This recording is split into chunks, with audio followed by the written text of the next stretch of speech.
Hello there. What's going on, everybody? Today we're going to be taking a look at the Green Goblin for Marvel Crisis Protocol. There have been a little bit of delays in getting some of the more recent expansions, but we are back at doing some more Marvel Crisis Protocol unboxings. Also, if you are new here, be sure to click that subscribe button and leave a comment. That will automatically enter you to win the Amazon gift card for $25 Amazon gift card. That should be coming out next week for the winner for that, so stay tuned. And here we go. We're going to just see everything that comes in this box. It's kind of cool seeing stuff that come out at this point that when the game was first revealed, like these weren't even in the starting lineup. Like we're starting to get like stuff that's like new now that we didn't even know was going to be happening. So in here we're going to get this base, or of course we have our choice of one of two bases. Of course with the cup and bottle, like we tend to get. We have the choice of two bases, and we're going to have all of the Green Goblin on one sprue. He's going to be a little bit larger of a base, not super huge, but a little bit larger. I believe he was something like a $30 expansion, like $29.95 or something like that. So he wasn't that bad. We got our head right in there. He's gonna have a multi-part head, which they love to do that. So it doesn't look too bad with 10, 11, and 12 right there. They're not too many pieces. We do have some pumpkin bombs right there, so have to be careful with them. We don't lose them when they come out. One of the things I will generally do with a lot of the small pieces, though, is I'll glue them on the sprue. So just pull out one piece and then glue it to another small piece that happens to still be on the sprue. And then once that's dry, clip that out and then glue that to the next piece that's still on the sprue. I'll do that for a lot of the smaller pieces. But yeah, he doesn't look like he'll be too hard. Just a few smaller pieces. I think honestly they've been getting a lot better. We've also got some cardboard and stuff in here. We're gonna take a look at this. And yeah, I'm really hoping we get. I was going to say Sinister Six, but we've just got Spider Foes here. I think there's going to be definitely more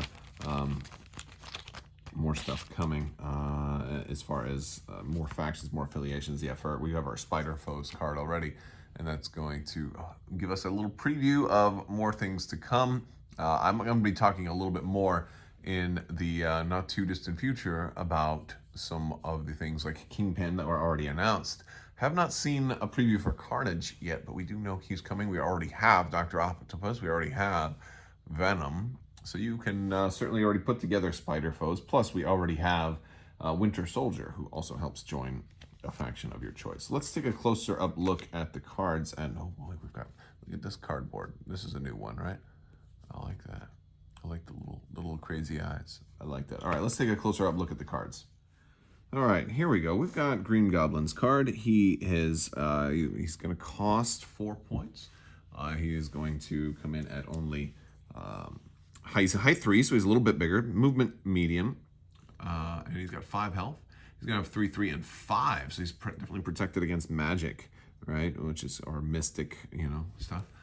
He's got his pumpkin bombs over here, which are free, which is nice.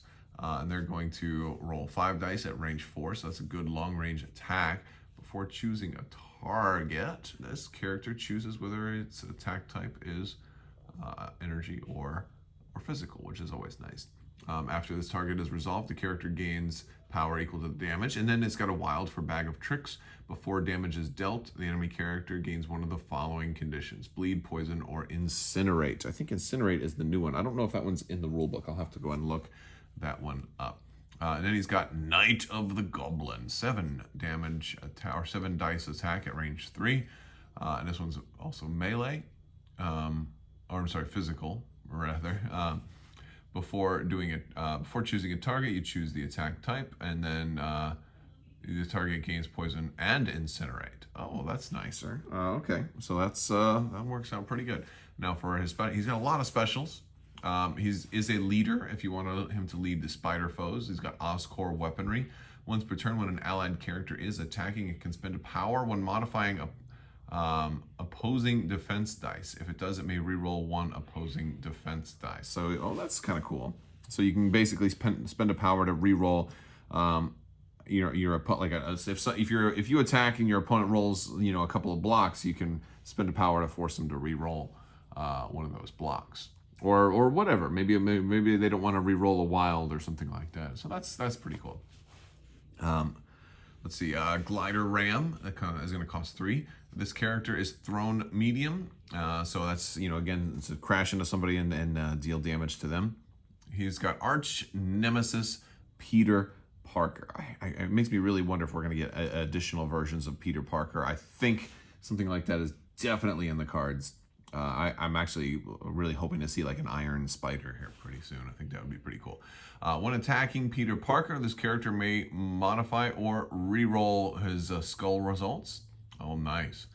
And re-roll any number of attack dice. At the start of this character's activation, if there are any non-dazed enemy Peter Parkers within 3, this character's first action must be an attack action targeting them. So it makes him really, really dangerous against Peter Parker, but also gives him a weakness in that it restricts his choices. And so that can actually, and Peter Parker can totally take advantage of that by being like, oh, you know what? You're about to take this objective, but if I go stand in front of you, you're going to come after me instead. So like, I love that. Unstable Psyche. This character cannot interact or hold objectives. Oh, well, there you go. During the power phase, roll 5 dice for each of those symbols. Wow, he's going to gain a lot of power. And then, of course, he's got flight. So he's just all about killing people. He doesn't care about the mission. He's got a bloodlust. He wants to do damage. So I guess in that case, being restricted to go after Peter Parker isn't that big of a deal. But it could, like, maybe if you were going to finish off somebody else, then, Oh, this is his damaged side. I started with his wounded side. Does he have Unstable Psyche? Oh, he doesn't have Unstable Psyche on the other side. Look at that. He gains... I did the wrong side first. He starts off with 7 health, and he's 4-3-3. So he actually gets weaker after he gets damaged. Wow. But when he starts out, he's going to have 7 health, and he's going to be a little bit more defensive against physical. Hit and Run, Trick or Treat, and Arch Nemesis. He actually he loses Hit and Run and Trick or Treat and gains Glider Ram. So let's take a look at how they're different. So Hit and Run may make an attack followed by a move action. Oh, that's nice. And it's only 2. And then Trick or Treat, when enemy character advances or is placed within 4 of this character, you can use this as reactive power.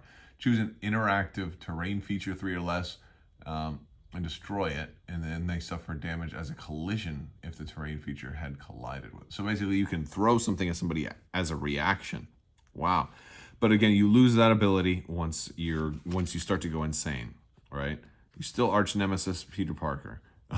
No, he looks really, really cool. Let's see what cards he's going to come with. So again, we get the Spider Foes card. We already looked at that. So that kind of outlines the Spider Foes. That'd be a fun list to run. Let's see, we're going to have Blind Obsession here. Reactive, unaffiliated, so this can go on just about anybody, it looks like.